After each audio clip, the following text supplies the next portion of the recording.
Good evening. I'm John Lutz, production director here at Larson Keeney Home Services. And I'm Jeremy Schumann. I'm the roofing manager here at Larson Home Services. so, Jeremy, how long have you been working here at Larson Keeney? This will be my seventh season. Seventh season. And tell me a little bit about your seasons, from the time you started to where you are now. Well, I started here as a roofing, hired on as a roofing manager. I pretty much managed myself. I was the only manager at the time.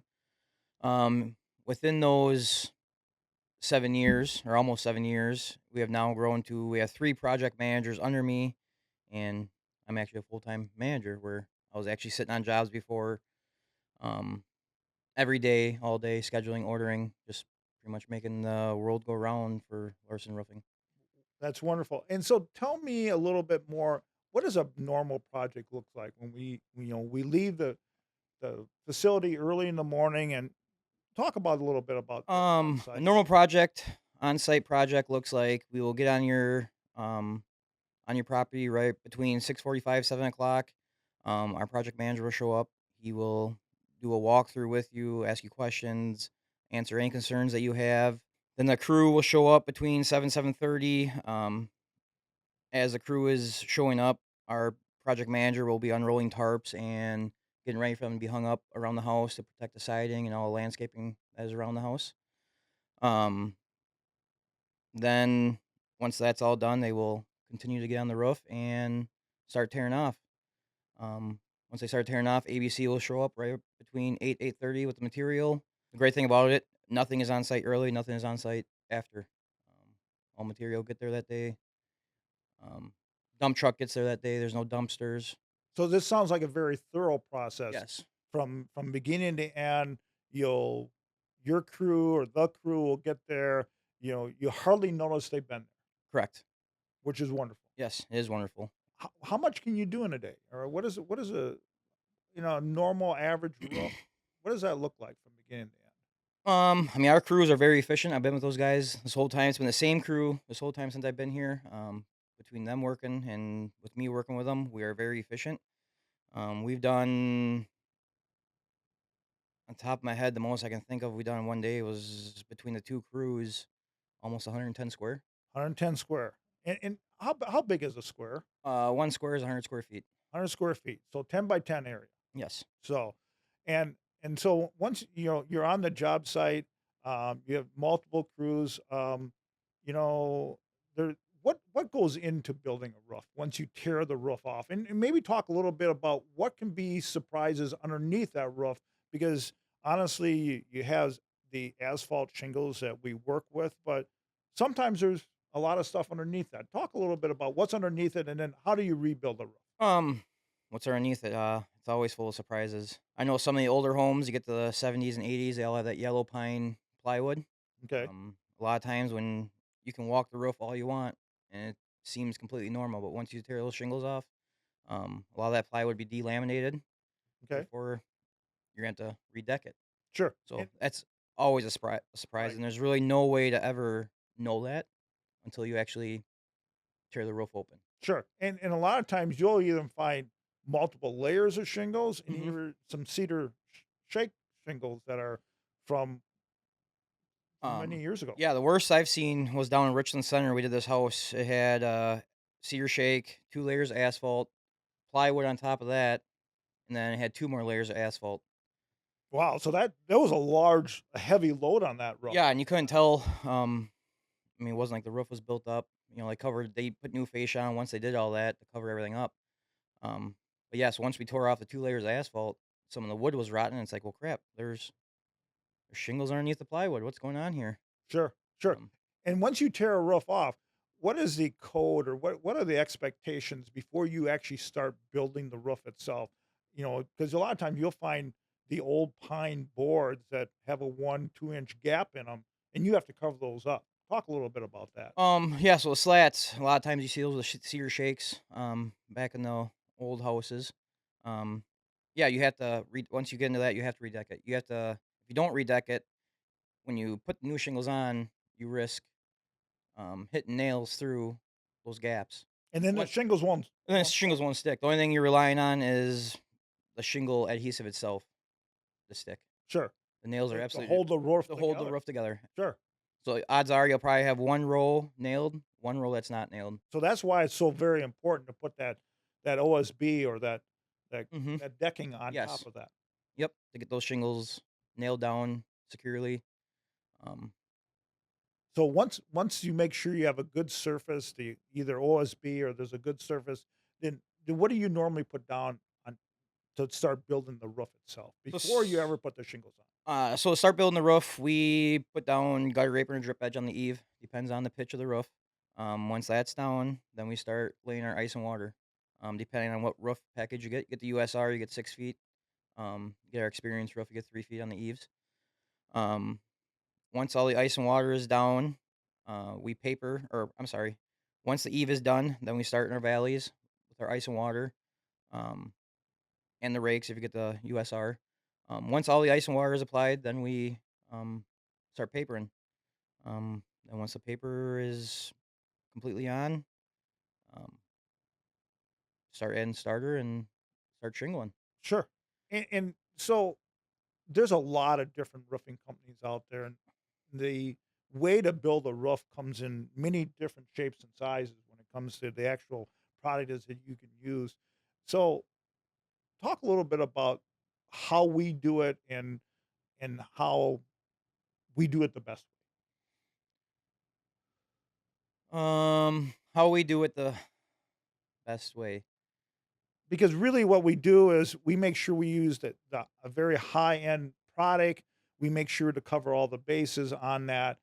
And and then talk. Yes, with our USR, what separates us from a lot of guys is just the amount of material we put on your roof. You're getting 9 feet of ice and water in your valleys, which is a lot. Most people, And what it most contractors don't do that. and what's important about adding all that material to the valleys to ensure the success of that long lasting run? Well, you got, a normal roof, people put 3 feet in the valley. Well, you get a big snowdrift in there. It's going to be wider than 3 feet at some cases, Sure, right? absolutely. Right. Sometimes with our hmm Wisconsin Midwest winters. So there, you're protected in the middle, but what about the edges? Sure. You put those 2 extra layers on the outside of that. There you are. Now you have a full 9 foot, almost a full 9 foot span of. And in your experience over 7 years or some of the conversations you had with customers, do they see water leaks because of a poorly built valley? Oh yeah, no matter what roof we do, there's always going to be 3 sheets of OSB, and I guarantee one of those sheets are going to be in a valley, Sure. or maybe 2 sheets in the valley. Okay. So in tearing an old roof off, Yes. there's definitely some leak points there in those valley hmm areas. And a lot of them are from ice dams. Um, we've done numerous roofs that people have bad ice dams, and they think the ice and water will fix it. But this is until I started roofing 7 years ago. I didn't realize how much insulation and roofing go hand in hand. Sure. And I think you bring up a great point there. A lot of times with the whole roofing piece of it, insulation is another critical element in order to make your house comfortable, Yes. and really, insulation is a whole another animal that we could talk about at another hmm time. But other things that we do on the roofing itself. I mean, talk a little bit about chimneys and some of the other things that we do on the roof besides just the underlayment and the shingles before we actually get to the shingles. Yeah, so any kind of penetration you have in your roof, any kind of penetrations you have on your roof, whether it's sewage pipes, chimneys, brown vents, IPS boots, all of them, we all wrap them with ice and water. Your chimneys will put ice and water 4 to 5 inches up. Plus, you also get your step flashing, and then we'll put a reglet around metal reglet to cover all that up, make it look pretty. Sure. Um, And then we also flash chimneys also. yep, flash them, step flash them, the reglets. We'll put crickets on if people need crickets. If your chimney is more than 4 feet down from your roof line, you should have a cricket on there to divert the water so it's not pooling behind your chimney. And describe what that is a little bit. What are the without having one of those, um Um, so a cricket is you're pretty much putting a roof line behind your chimney. Um, it's not huge; it's small. Most of them are 2 to 3 feet long. and you do that why? Why do you You do do that? that so you divert the water. The water comes down the roof, and instead of hitting a flat surface, it's gonna It's gonna be divided between 2, and It's it'll gonna be angle allowed to off. yes, it's gonna be allowed to wrap around the chimney versus just sit behind and pool. And you probably have seen many times in your past where that's part of a leak problem. Yes, chimneys are between the chimneys, eaves, and valleys, those are your main leak points on a roof. And so once all those things are done, then we go ahead and start putting the final touches or the shingles themselves on. Talk a little bit about some of the different shingle options we have. So we're with, GAF, our most commonly used shingle now is a Armor Shield Class 4, impact. So describe class 4 real quick. So a Class 4, it's, hail resistant, um, I can't remember the exact dimensions of the hail it's supposed to withstand, but protects your house a lot more than. And it's so very important Mhm. nowadays with, increased storms that we have in the area Yep. and really even an insurance piece of it. They look at that as being a, a consideration when Yeah, it so I comes mean, to.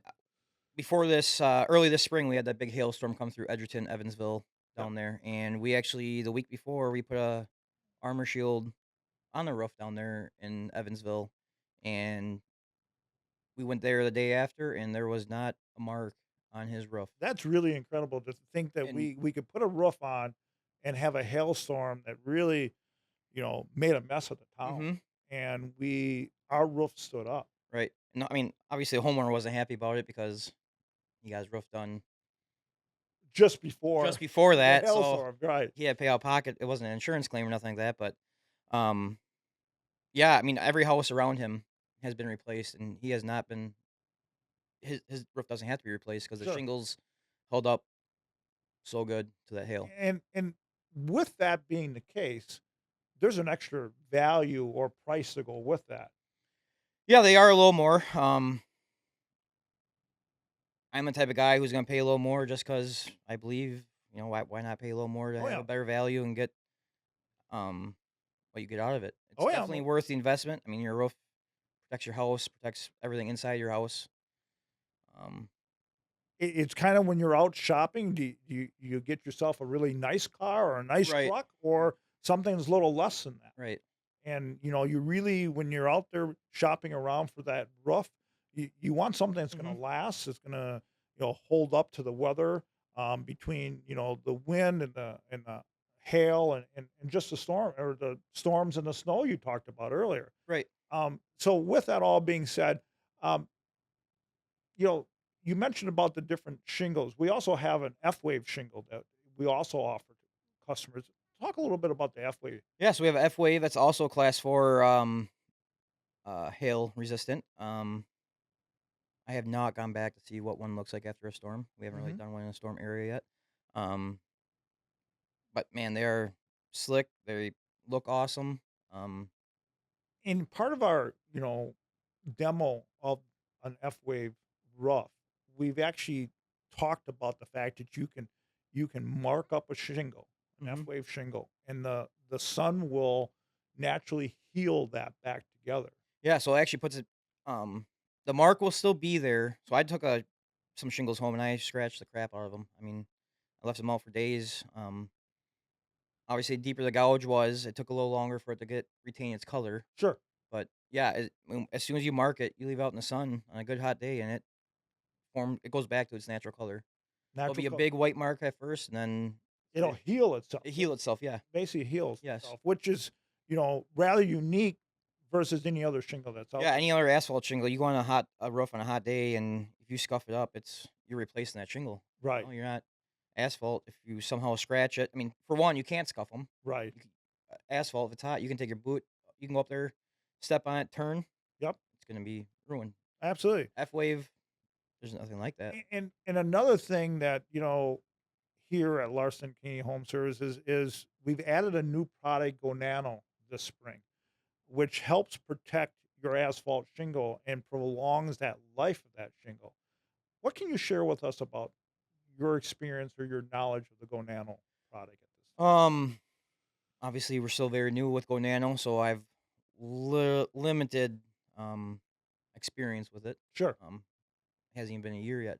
No, yeah, well, this is something we Um, just kinda added to from what our. I've seen, from the tests we've done, we did an employee's house, and I ask them all the time, after this rainstorm, was the water beading up? Was it coming off? He says, "Yeah, and water beads up almost like a I'm a big time hunter, almost like Gore-Tex, water beads up on it and then it runs off." Right, and and Um, and the Go Nano product is something that really helps protect the shingle. It helps to change the composition of that shingle to help add life to that shingle, so the chances of you having to replace that roof is much longer mhm. life-wise. I know, some of our techs actually went back to a Gonana house to replace IPS boot, um, and when they first did the Go Nano, the shingles were hard and, if you tried prying them up, you would snap them, break them. After the Go Nano, it softened them right up and they were actually pliable. You could actually rip them So apart. they're a little softer. Softer, yeah, rehydrated. Was quite amazing to see after talking to them what they experienced with it. So, well, I think we've covered a lot of material today. We talked about the GAF asphalt shingles, the F wave shingle, is an option, and also extending the life of your current roof if needed to with the Go Nano experience. With all that, thank you for being with us today, and catch you again.